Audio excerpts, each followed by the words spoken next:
Next question ہے، کیا 27 رجب کو معراج النبی صلی اللہ علیہ وآلہ وسلم کا واقعہ ہونا ثابت ہے یا پھر یہ ڈیٹ خود بخود مشہور ہو چکی ہے؟ واقعہ معراج کی تفصیلات بھی بتا دیں، شکریہ۔ یہ سوال اس لیے کیا جا رہا ہے کیونکہ رجب 1440 ہجری کا آخری اشرا شروع ہو چکا ہے، اور اسی حوالے سے پاکستان، انڈیا اور بنگلہ دیش میں مساجد کے اندر معراج سے ریلیٹڈ جلسے منعقد ہو رہے ہیں۔ آج دیکھیں پریکٹیکلی تو اس میں تو کوئی شک نہیں ہے کہ نبی علیہ السلام کا یہ بہت بڑا معجزہ ہے، اور یہ معراج کا لفظ جو ہے غلط العام ہو چکا ہے۔ اصل میں اس معجزے کا نام ہے الاسراء والمعراج۔ نبی علیہ السلام کو صرف معراج نہیں ہوئی ہے بلکہ الاسراء بھی ہوئی ہے۔ اس لیے آپ بخاری مسلم میں احادیث اٹھا کے دیکھیں گے نا، اور آپ ان احادیث کے اوپر باب دیکھیں گے تو وہ اس نام سے ہوں گے الاسراء والمعراج۔ الاسراء کہتے ہیں رات کے سفر کو، جو نبی علیہ السلام کو، اور اسی کے نام پہ سورت بھی ہے، سورۃ الاسراء۔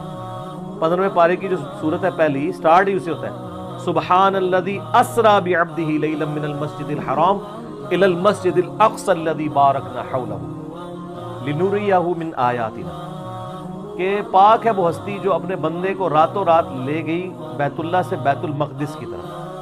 یہ جو سفر تھا نا آپ کا زمینی، تقریباً اس زمانے میں تو 40 دن کا سفر تھا جو ایک رات میں طے ہوا۔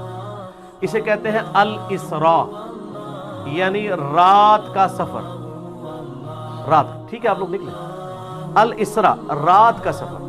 اور دوسرا ہے المعراج، جو بیت المقدس سے 7 آسمانوں کا جو سفر طے کروایا، بیت اللہ یعنی بیت المقدس سے لے کر سدرۃ المنتہا تک، وہ کہلاتا ہے المعراج۔ المعراج یعنی آپ کا عروج، بلندی کا سفر۔ تو یہ معجزے کا پورا نام ہے الاسراء والمعراج، یعنی نبی صلی اللہ علیہ وآلہ وسلم کا زمینی سفر بیت اللہ سے لے کر بیت المقدس تک، اور آسمانی سفر بیت المقدس سے لے کر سدرۃ المنتہا تک۔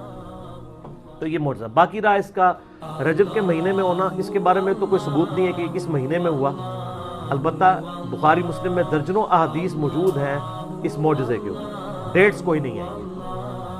یہ بال کوئی انہوں نے خود جوڑ جاڑ کے کر لیا ہوا ہے، چلو وہ تو ہمیں اس سے کوئی اختلاف نہیں ہے، اور اگر کوئی جلسے بھی کرتا ہے کوئی اختلاف نہیں ہے، اس جلسے میں کہانیاں نہ بیان کریں، قرآن و سنت سے آپ جو معراج کا واقعہ ہے وہ بیان کریں۔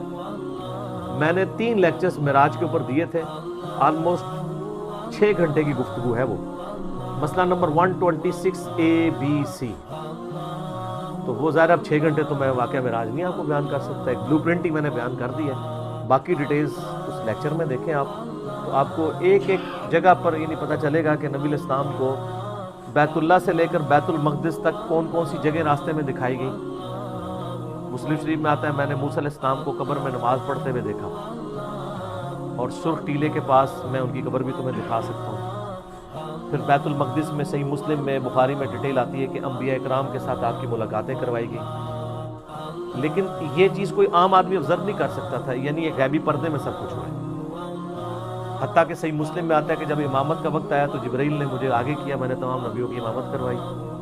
پھر وہاں سے میں پہلے آسمان پہ حضرت آدم علیہ السلام سے ملاقات ہوئی، پھر اس طریقے سے آگے کرتے کرتے مختلف آسمانوں پہ مختلف پیغمبروں سے ملاقاتیں ہوئیں، جنت بھی دکھائی اللہ تعالیٰ نے، جہنم بھی دکھائی، اپنے امتیوں کے عذابات بھی مجھے وقت میں گزار کے پہلے دکھا دیے گئے، بڑی ڈیٹیلز۔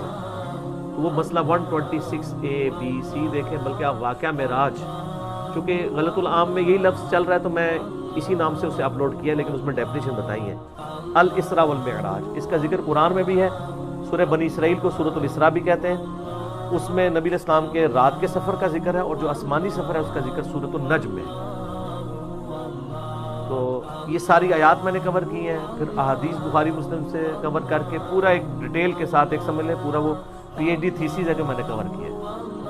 پھر اس میں جتنے اختلافی موضوعات ہیں، خصوصاً اللہ تعالیٰ کے ساتھ جو ملاقات والا معاملہ ہوا ہے جس کے اوپر کئی ایک رائے پائی جاتی ہے، اس کو میں نے ڈیٹیل سے کور کیا ہے۔ تو ایک پوری ایک ڈاکٹرائن ہے، تو وہ اس مختصر وقت میں بیان نہیں ہو سکتی۔ تو معراج کا مہینہ ہے، آپ کو جا کے یوٹیوب پہ اس کے کلپس تو لاکھوں لوگوں نے دیکھے ہیں، اور آپ پورے لیکچر سنیں۔ 126ABC یہ 3 لیکچرز میں نے دیے تھے جب یہاں پہ سورہ بنی اسرائیل کی شروع کی آیات آئی تھی، ڈیٹیل کے ساتھ میں نے الحمدللہ۔ اور میں یہ یعنی ایک فخریہ نہیں کہہ رہا ہوں بلکہ تحدیث نعمت کے طور پہ کہہ رہا ہوں، آپ معراج کے اوپر جتنی کتابیں تقریریں سنیں گے اکثر آپ کو کہانیاں ملیں گی، لیکن وہاں پہ جو میں نے بیان کیا ہے ایک ایک حدیث کا نمبر کے ساتھ ایک ایک چیز پوری ذمہ داری کے ساتھ بیان کی ہے اللہ کے فضل سے. اور میں نے یہ بھی بتایا کہ کن لوگوں نے بغیر ذمہ داری کے کہانیاں کرائی ہیں، وہ کہانیاں بھی ایکسپوز کی ہیں. کیونکہ ہم تو انجینئرنگ بھی ساتھ ساتھ کر رہے ہوتے ہیں نا. دین صرف اس چیز کا نام نہیں ہے کہ آپ صحیح چیز لوگوں کو بتائیں، دین اس چیز کا بھی نام ہے کہ غلط چیز بھی بتائیں. اگر آپ غلط چیز نہیں بتائیں گے لوگوں کو کہ یہ غلط ہے تو صحیح کا صحیح ہونا کیسے پتہ چلے گا؟ قرآن پاک میں یعنی اللہ تعالیٰ نے تصویر کے دونوں رخ پیش کیے ہیں. عیسائیوں کے غلط عقائد کی بھی نشاندہی کیا اور صحیح عقیدہ توحید بھی بتایا. یہ نہیں ہے کہ صرف توحید بیان کی ہے اور عیسائیوں کی غلطیاں ہائی لائٹ نہیں کی ہیں. یہاں لوگ کہتے ہیں نا جی بس میٹھی میٹھی باتیں کریں، آپ اچھی باتیں کریں، غلطیاں خود بخود پتہ چل جائیں گی. اچھا یہ کرائٹیریا ان کا اپنے لیے ہوتا ہے، خود وہ دوسروں کے بزرگوں کی غلطیاں ہائی لائٹ کر رہے ہوتے ہیں، وہ کہتے ہیں ہمارے بزرگوں کی غلطیاں نہ ہائی لائٹ کریں. نہ، ایسے نہیں ہونا. جے جناب تواڈے بزرگ مشین تے چڑھ رہے ہیں، دوسرے دے بزرگ بھی چڑھن گے، بچے کا کوئی نہیں، مشین تے چڑھنا ہے. ٹھیک ہے نا جی. تو کیونکہ آپ سچائی کی بات کر نہیں سکتے، اس لیے آپ دیکھیں کہ اللہ تعالیٰ نے ہر چیز جوڑوں کی شکل میں پیدا کی. مرد و عورت بھی جوڑا ہے، ایون آپ کو نباتات کے اندر بھی جوڑے ملیں گے. امر بالمعروف و نہی عن المنکر یہ بھی جوڑا ہے. نیکی کا حکم دو اور برائی سے روکو. علم اور عمل یہ بھی جوڑا ہے. دنیا اور آخرت یہ بھی جوڑا ہے. جنت اور دوزخ یہ بھی جوڑا ہے. تو سر آپ ویسے تو جوڑے کو مانتے ہیں، جب بابوں کی باری آتی ہے تو آپ کہتے ہیں صرف پازیٹیو باتیں کریں. نہیں جی، آپ صرف اچھائی لوگوں کو بتا دیں، خود بخود برائی ختم ہو جائے گی. سر اس طریقے سے برائی ختم ہونی ہوتی تو یہ انجینئر محمد علی مرزا صاحب کی ویڈیوز کے آنے سے پہلے ہی ختم ہو گئی ہوتی. اب کیوں ہلچل مچ گئی ہے؟ وہ اسی لیے مچی ہے کہ دین صحیح اپنے ٹرو ایسن کے اندر بیان ہو گئے. اور یہی وجہ ہے کہ وہ لوگ جناب جولیاں مجھے وہ آگے بھائی کہتے ہیں لوگ میرے ابا جی دین چولی چک کے تھوڑے سے بدوا کرتے ہیں، میری نسل برباد کر چھڑی.